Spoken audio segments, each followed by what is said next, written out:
Hello friends, I am Nirav Joshi from Satyam classes. आज वापस से हम क्लास 9 का चैप्टर नंबर जो 1 है, मैटर इन आवर सराउंडिंग, उसका आगे का पोर्शन स्टार्ट करेंगे। तो लास्ट पोर्शन जो था हमारा था particle of matter having a space between them, मतलब जो पार्टिकल्स थे उनके बीच में जो स्पेस है उसके बारे में हमने पढ़ा था। ओके, अब जो हमारा थर्ड टॉपिक है, ओके, थर्ड जो पोर्शन है वो है particle of matter attract to each other. Particle of matter attract each other. Okay, तो ये चीज समझने के लिए हम क्या करेंगे, सिंपल चीज है, एक नल का एग्जांपल समझाता हूं। आपके हर एक के घर में नल तो होगा ही। ओके, तो यहाँ पे थोड़ा सा नल ड्रॉ कर देता हूं जिससे आपको प्रैक्टिकली समझा सकूं। तो देखते अच्छा बनता है कि नहीं बन पाता है। ट्राई इट, क्योंकि ट्राई करना तो मेरा काम है। तो फिर यहाँ पे नल बना दिया, चलो अच्छा ही बनाए, जैसा बनाए ठीक है। अब ये चीज समझने के लिए हमें क्या चीज करनी पड़ी, जो हमने नल का एग्जाम्पल ले लिया है। तो अब आपको क्या करना है, सबसे पहली चीज नल को ऑन करना है। सबसे पहले चीज यहां से अपने नल को ऑन कर दिया, तो ऑन करेंगे तो क्या होगा, पानी बहना स्टार्ट हो जाएगा, पानी का फ्लो होना स्टार्ट हो जाएगा। ओके, तो नल को ऑन करने से, ऑन करते ही पानी बहेगा, और ऑन करने के बाद तुरंत ही आप अपनी जो उंगली है वो ये पॉइंट, मतलब नल से इतनी दूरी पर ही रख दीजिए, आपकी उंगली, फिंगर। ओके, आपकी फिंगर को नल से इतने डिस्टेंस पे रखिए। रखने के बाद क्या आप देखोगे कि जो नल के अंदर से जो पानी का फ्लो आ रहा है, ओके, नल के अंदर से जो ये पानी का फ्लो आ रहा है वो आपकी फिंगर से टकरा के दो डायरेक्शन में डिवाइड हो रहा है। मतलब एक ये डायरेक्शन से जाएगा, ओके, दूसरा ये डायरेक्शन से जाएगा। पर टकराने के तुरंत बाद यही फ्लो वापस से सिंगल डायरेक्शन में हो जाएगा, वापस से सिंगल डायरेक्शन में हो जाएगा। मतलब क्या हो रहा है यहाँ पे, देखो ध्यान से, पानी के जो फ्लो है वो तुरंत निकलता है नल से, निकलने के बाद आपकी फिंगर से टकराता है, टकराने के बाद वो क्या होता है, दो डायरेक्शन में फ्लो करता है, और उसके तुरंत बाद जब आपकी उंगली के साथ टकराता है तो वापस से वो सिंगल डायरेक्शन में फ्लो करना स्टार्ट कर देता है। तो यहाँ पे हमें क्या देखने को मिल रहा है कि आपने ट्राई किया था, क्या ट्राई किया था, उसको दो डायरेक्शन में बांटने का, पर यहां पे क्या हुआ, वो दो डायरेक्शन में बटा पर तुरंत ही वो वापस से सिंगल डायरेक्शन में फ्लो करने लगा। ओके, तो यहां पे हमें क्या पता चल रहा है कि जो वाटर के मॉलिक्यूल्स या तो पार्टिकल्स जो है वो एक दूसरे को अट्रैक्ट कर रहे हैं वापस से एक फ्लो में आने के लिए। यहाँ पे जो वाटर के मॉलिक्यूल्स है वो क्या कर रहे थे, वापस से एक दूसरे को अट्रैक्ट करके सिंगल फ्लो बना देते हैं। तो यहाँ पे हमें पता चल जाता है कि जो मैटर्स के अंदर जो पार्टिकल्स होते हैं वो एक दूसरे को अट्रैक्ट भी करते हैं। तो यहाँ पे जो फोर्स लगेगी, ओके, तो वो फोर्स होगी अट्रैक्शन फोर्स। ओके, तो अट्रैक्शन फोर्स जो यहाँ पे लगती है पार्टिकल्स के बीच, ओके, तो उसके बारे में भी देख लेते हैं। तो फोर्स ऑफ अट्रैक्शन,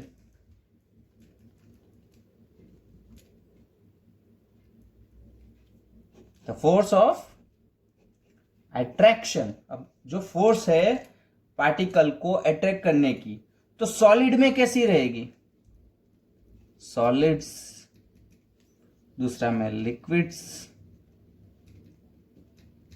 तीसरा हमारा गैसियस। ओके, गैसेस की बात करेंगे।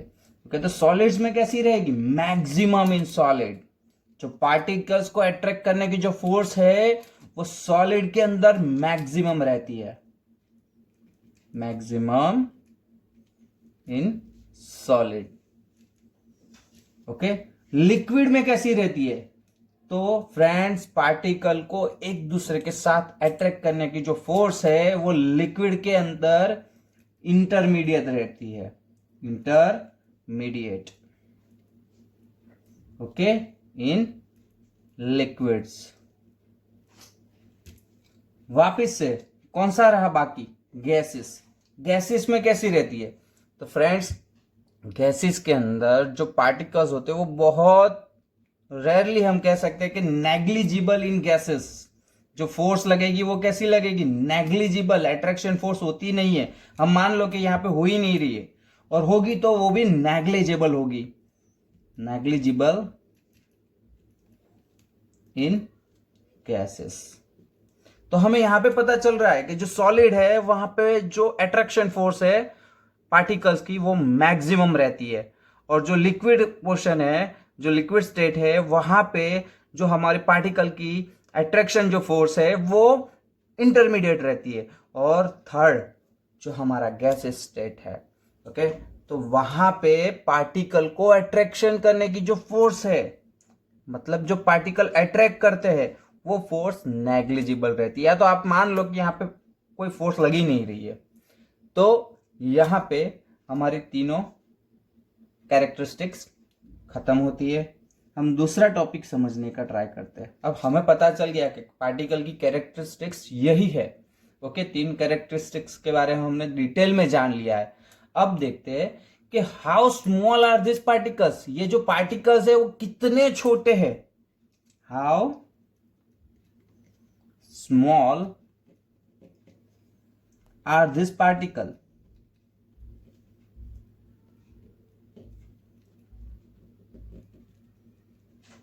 ओके, हमें अब क्या पता करना है कि जो पार्टिकल्स है वो कितने छोटे हैं। तो यहां पे हम सिंपल सा एक एग्जांपल लेंगे। क्या करेंगे? मैं वापस से यहां बकेट्स बना देता हूं, सिंपल बकेट्स। ओके, यहां पे मैंने क्या किया है? 100 ml वाटर लिया है, सॉरी 90 ml वाटर लिया है। ओके, 90 ml वाटर लेता हूं और उसमें 10 ml 2 to 3 crystals of potassium.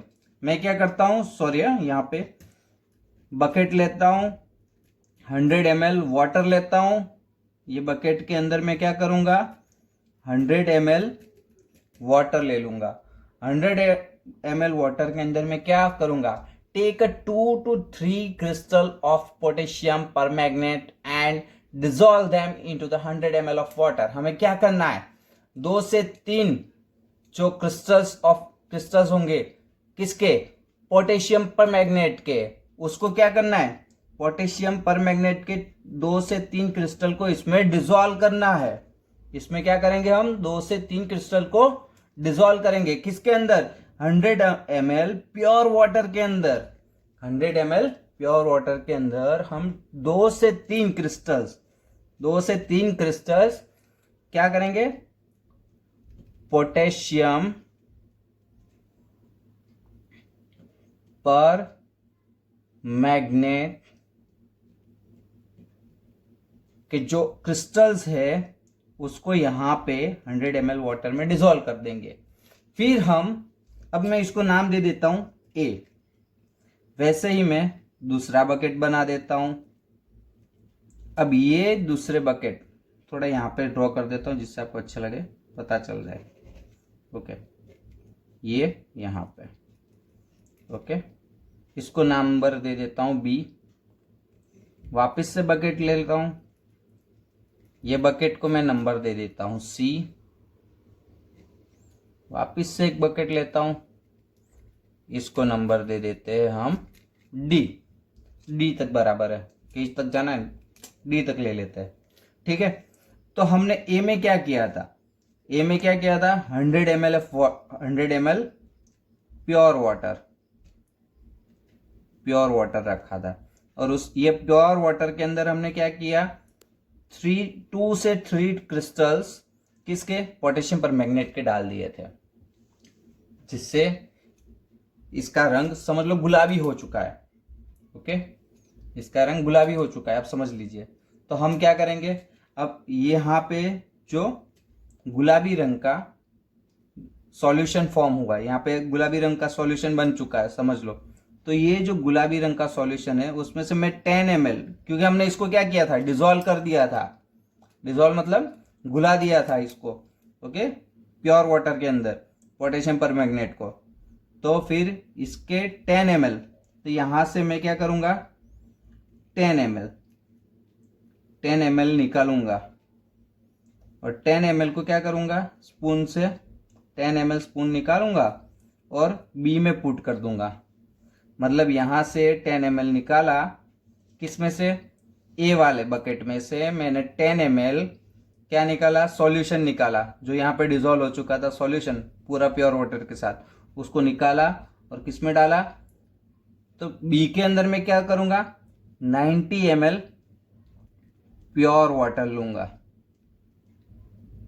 और 90 ml प्योर वाटर के साथ में ये 10 ml किसको लूंगा, ए में से 10 ml निकाल के बी में डाल दूंगा। समझ आया, जो 10 ml निकाला सॉल्यूशन वो मैंने बी बकेट में डाल दिया, तो मेरा 100 ml हो चुका है।